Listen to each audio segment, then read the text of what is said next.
Early 2000s Shoujo was something else. Growing up, it was all cutesy, pop, and romance beyond your wildest dreams. I mean, what's not to love? The drama, the youth, the cute outfits, and the trope of falling in love with your adult boss in high school? What was that? Did I stutter? Nope. Early 2000s Shoujo had all kinds of tropes, and a reoccurring one was a teenager falling in love with an adult. But it wasn't the only trope, and nor did it completely encapsulate the early 2000s shoujo experience. There were plenty of shoujos that had healthy age gaps, but over time that age gap trope became more and more scarce, with current shoujo animes and mangas having romances within the same age range. I remember growing up consuming these series that we're about to discuss with so much excitement and glee. The idea of taboo relationships wasn't foreign in media.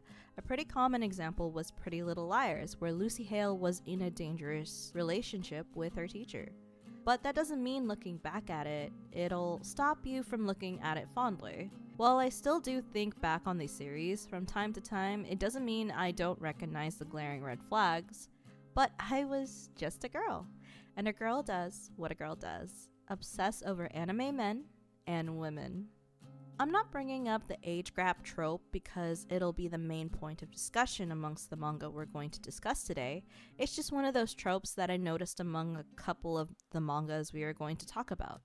I don't think it's a great idea to avert our eyes from the truth of what we were consuming, but I also do acknowledge that there are so many great and fun shoujo mangas that do not rely on such a problematic trope. Many of these mangas also had upsides and positive messages with them.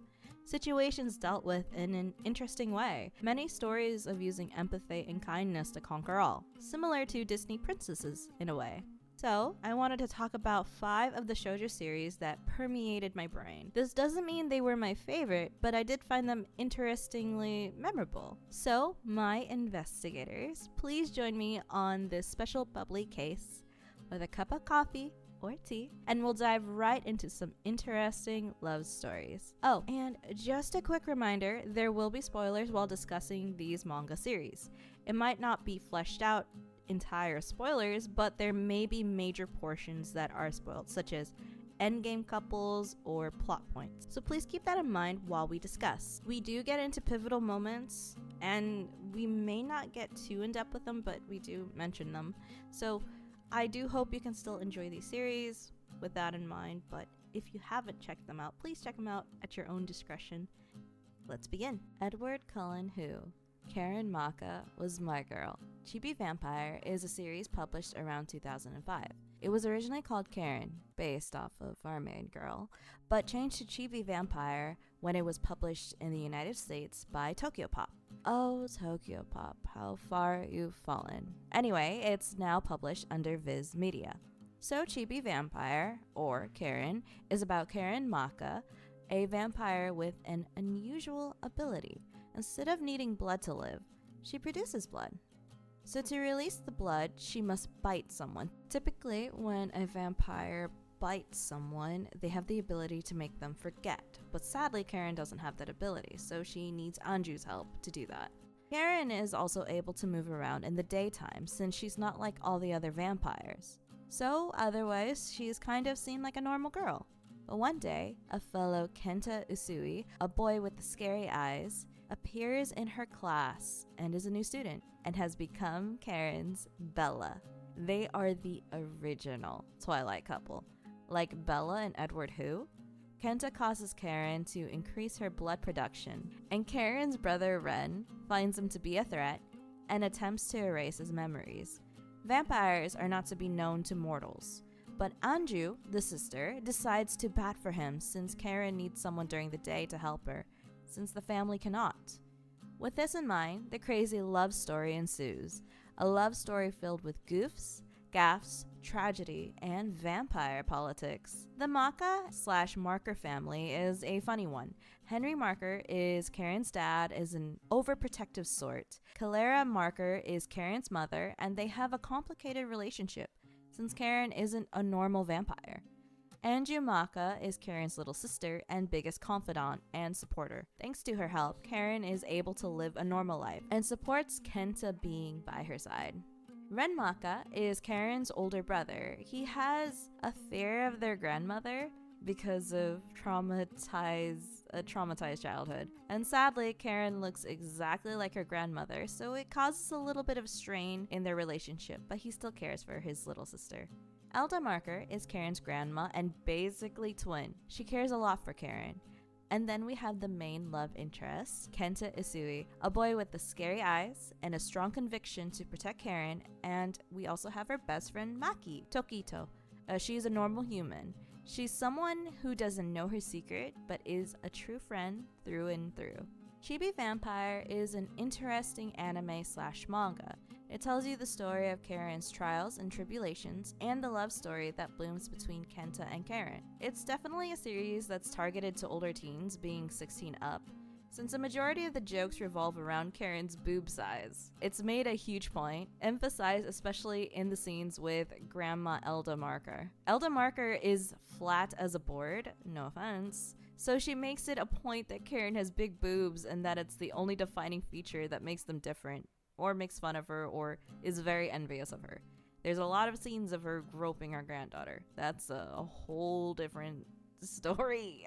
JoJo was wild in the 2000s, or anime's wild in general. All in all, it's a fun story, especially if you like Twilight, hence why I made a lot of references to Twilight, the story of the vampire falling in love with the one character that becomes their muse/weakness. It's a beautiful story. I do think the series didn't do anything scandalous or salacious. I mean, the boob grabbing felt like a very common anime trope, that it wasn't very salacious or different. So compared to other series that we're going to discuss, it was just an interesting story that unfolded. I do think the pacing of the story was pretty odd. The story pacing at the end should have been slower. I feel like a lot of filler happened in between, but when we got to the part of the vampire politics, which was the wrap up at the end, it was wrapped up so quickly. I believe it took like 1 volume only. Very weird, very rushed, and learning the lore of behind Karen's background and why she produces blood, I feel like we could have went a little more in depth with it, but I digress. It definitely felt like it hit you in rapid fire succession. The pacing issue isn't enough for me to discourage people from reading it though, especially being a 14-volume manga series. It's one that's in a pretty digestible length, that if you're looking for a good old-fashioned vampire love story with a twist, I think this is a great classic to bury your nose into. Vampire Night who? But vampires aren't your thing? So maybe a fluffy slice of life is up your alley. Love So Life is completely different from Chibi Vampire, where it's a full-blown slice of life shoujo. Love So Life was published by Haku Sensha in Tokyo, never truly getting an English version published to the United States, so there were other means of reading it. Anyway, this manga series wrapped up with 17 volumes and had a mini-sequel with 17 chapters, roughly 3 volumes I believe, called Love So Happy. Love So Happy takes place 5 years later. Well, anyway, the core story, Love So Life, is about Shiharu Nakamura, a high school student who works part-time at a daycare and works towards having her own daycare one day. Kane and Ao Matsunaga, twins that are regulars at the daycare, are quite smitten with her, which is noticed by their current guardian and uncle, Saiji Matsunaga. Saiji Matsunaga is a TV anchor/TV personality that took in the twins when his brother dumped them on him and ran off one day. And so begins their life. This story is a sweet one. It's one of those stories that feel like a hug after a long day, or when you're searching for fluffy feelings. Shiharu is the embodiment of a Disney princess. She's an orphan, but with a big heart, since she loved to care for the little ones in the orphanage, leading to her dreaming about creating her own nursery school/daycare in the future. Over time, you see the love grow amongst the family and a relationship blossom between Shiharu and Saiji. Seiji? The romance is definitely a slow burn, but rewarding, with patience, family, and love being the main theme of the story. To watch the twins grow as little babies, and Shiharu learning more and more about herself as a caretaker, while tackling the loss of her mother, dealing with her orphanage, or her orphan origins, that is. It's such a beautiful story. I believe I cried when I was reading it. The way the themes were tackled in this series, I was truly impressed. I went to read the sequel since I had no idea a sequel existed. It transported me back to the time when I first discovered this series. When a story takes you back and it feels just like a warm cup of coffee, you cannot help but feel positive feelings towards that series. At first, I was recollecting how the story went, imagining it had taken an odd route in the romance since the main love interest is so much older than the main character. But I do think my rereading was helpful since it showed how respectfully it was done. Waiting until the main character was of age and a decision was made when she was much older, such as she was 25 when she finally decided to marry. A boundary was never crossed that was inappropriate. It definitely made me feel even more positive feelings towards the story. I highly recommend the series if you want a good old-fashioned shoujo story. The bubbly, the love, and the core values that make a shoujo, well, a shoujo is all in this. If anything, I would definitely put this up there in similar storytelling as Furuba, Fruits Basket, but it doesn't have the whole family curse or major issues that have to do with supernatural. So dive in if you want a fuzzy blanket of a love story. But you might be bored with something so safe and mundane. Maybe you need action and something action-packed and daring. Oh boy, how do we start with this one? This is where it gets a little questionable.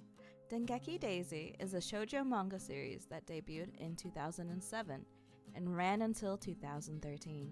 It was published in the United States by Viz Media. I recall seeing Dengeki Daisy at my Scholastic Book Fair. I believe during the last few years of my middle school, the Scholastic Book Fair started distributing manga dedicated to kids, and this was one of them. And I had finally convinced my parents to allow me to get a book at the Scholastic Book Fair, and this was the manga I chose. It has a total of 16 volumes. So, Dengeki Daisy is about Teru Kurebayashi. Her older brother has passed away, and she has no other family left. She is left with a phone that contains a contact to an individual called Daisy. Daisy is basically watching over her like a guardian, and according to her brother, he is the one she should rely on when he comes to pass. Over the years, Daisy becomes a reliable source of socialization and uplifts her during her lonely years. But one day, she accidentally breaks a window due to involving herself in a bully situation and has to work under the school janitor, Tasuku Kurosaki, a 24-year-old. 24-year-old Tasuki Kurosaki is like Kiyosoma, but in the worst possible way. And eventually, the two bond beyond that of a student and its master. But certain obstacles that are akin to a Tom Cruise Mission Impossible movie occur that prevent the two from being together, as well as a ghost from the past haunting Tasuku. Where do I begin? The story is fun. I do remember eating up the drama like there was no tomorrow. Tasuku Kurosaki is definitely a jerk. I remember being deep in my bad boy obsession during the time I was reading this, and to be fair, the bad boy was a pretty good and common trope in shoujo manga. Still kind of is. So to me, he was nothing but a dreamboat, a guy who was tough and mean to you, but secretly was watching over you and protecting you while your back was turned. I was smitten. And if you wanted a guy who is much older than you and takes advantage of your emotional vulnerability since your older brother died and becomes your one and only lifeline, then Tasuki is the guy for you. There's a running joke that he's a lolicon because he's in love with Teru. Yes, you heard that right. And it's not a joke in the community. It's a joke written in the manga series. He's been in love with Teru for far longer than Teru has been in love with him or Daisy. It's a confusing dynamic, I tell you. When you're young and reading this manga, you're rooting for them and hoping they beat the odds, but when you're older, you realize, that was really weird. But it's all excused because Tasuki is very handsome and anime/manga logic. But the romance aside, I would say the story was actually fun in a Mission Impossible way. You have a young lady going through the growing pains alone in this world that lost all she knows and has one single lifeline. You see her go through very supportive friendships and stand up for herself. her quick-wittedness and transformation to a pseudo-agent spy.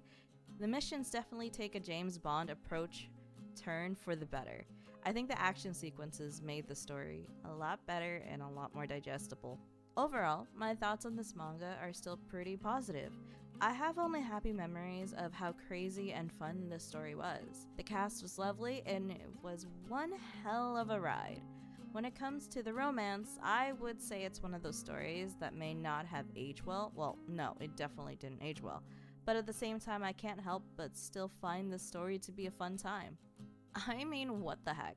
What other shoujo manga has a hacker situationship between the protagonist and love interest? I was at the edge of my seat eating that up, so while it may not be everyone's cup of tea nowadays, I can still recommend this story since it was never truly meant to make sense or try to be morally correct. Jump into this action-packed shoujo mission where you discover why this phone was left with Teru, and why Tasuku seems to have conflicting feelings, why he feels guilt every hour of each day. It still is a story that explores the story of loss and guilt, and overcoming that with love and friendship. And I still think that's something important that you could take away from this. Alright, maybe that was too much action for your liking. I get it. We don't always want to go on a heart-pounding life or death situation. So how about creating beautiful gowns and being surrounded by beautiful men? I was first introduced to VB Rose thanks to the final volume of Furuba, aka Fruits Basket. Attached to Fruits Basket was a little sample manga that contained various upcoming and ongoing shoujo series, and the one that caught my eye was VB Rose.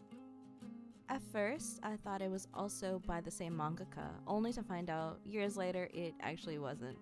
The dead giveaway should have been the art style because I was surprised by the style shift.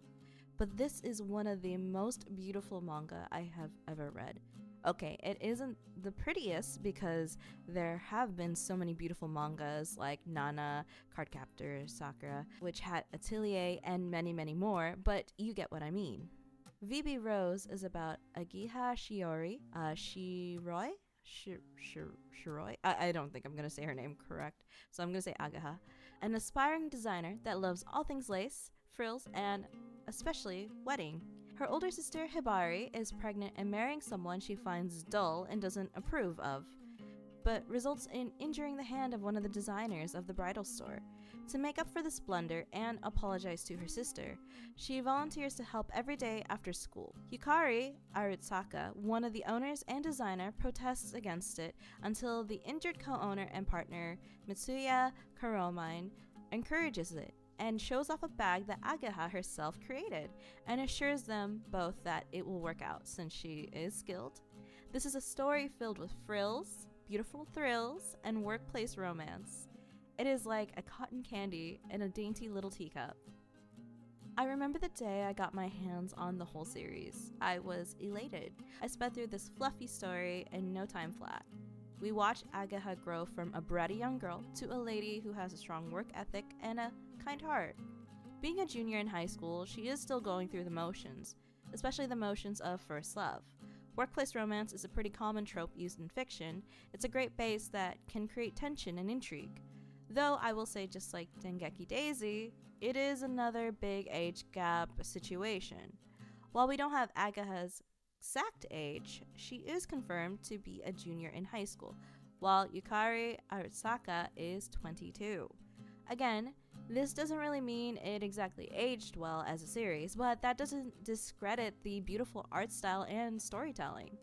The realistic fear of losing the one you love, especially one that you look up to, and the glass-shattering realization of them not fitting a mold that you imagine them to be, and to feel like you're losing them to someone you aren't sure can take care of them the way that you can, or that they end up with someone that shatters your perception of perfection. It's an all too real and relatable story that many, many people have experienced growing up. But the main point, obviously, is also Agaha's passion for designing and her love story. There are obstacles before we get to the confession, like any great shoujo, but I think the story is well paced enough that it wasn't frustrating. Ageha and Yukari's major obstacles are typically family and miscommunication and past traumas and learning to overcome them. This is truly a coming-of-age story, since the majority of the obstacles that they have to deal with is learning how to handle their emotions and learning how to let go of the perceived notions you create of people in their mind. Perhaps, sometimes, we have images of people in our mind, and over time that image solidifies itself and sits in your mind, causing you to disagree with anything that threatens that image. But it's important, like Agaha learns, to realize that the ones you love and look up to are their own individual person. And maybe the people they love or meet are meant for them more than you think. But it's also important to let the ones you love have their own kind of happiness that isn't tied to your own preconceived notion, that life isn't manufactured in one person's image. While the messages are very heartwarming and great for those growing up, it helps that the visuals are just beautiful. I think the best way to explain the art style is it's similar to watercolor paintings.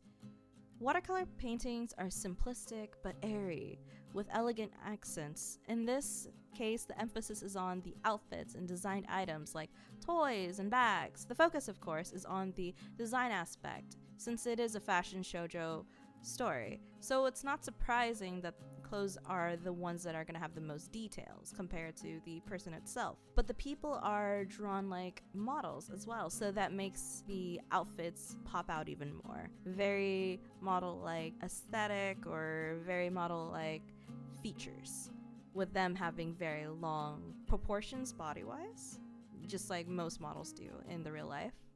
This eye candy of a romance manga is definitely something to read. I recommend it in a similar vein of Love So Life.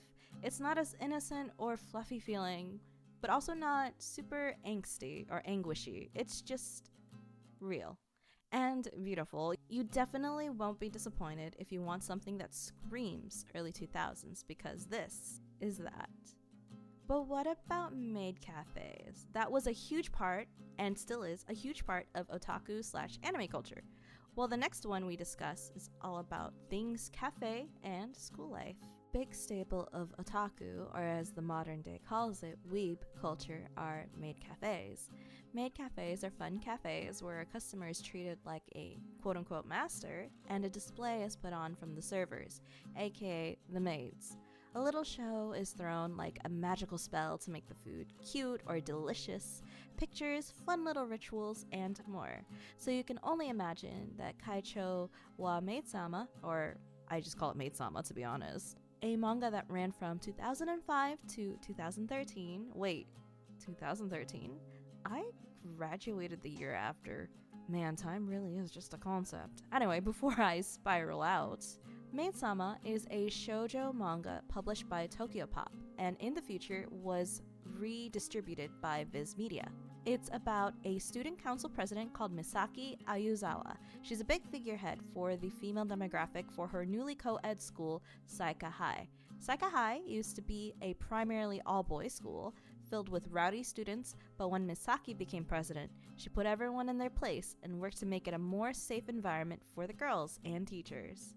But behind the scenes, in order to help her family, she works part-time at a maid cafe, a huge departure from her hot-headed and strict personality on the school campus. And one day, Takumi Asui, the most popular boy in school and also the biggest troublemaker, discovers her secret.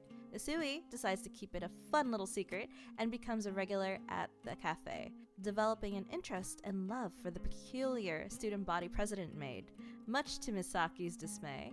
And so their comedic love story begins. While it sounds like a fun story, there are obviously obstacles on the road, like Takumi actually being an illegitimate child to a wealthy family and being forced to go to a prestigious school because he's half English, half British. Is that the same thing? I think it's the same thing. Oh, whatever.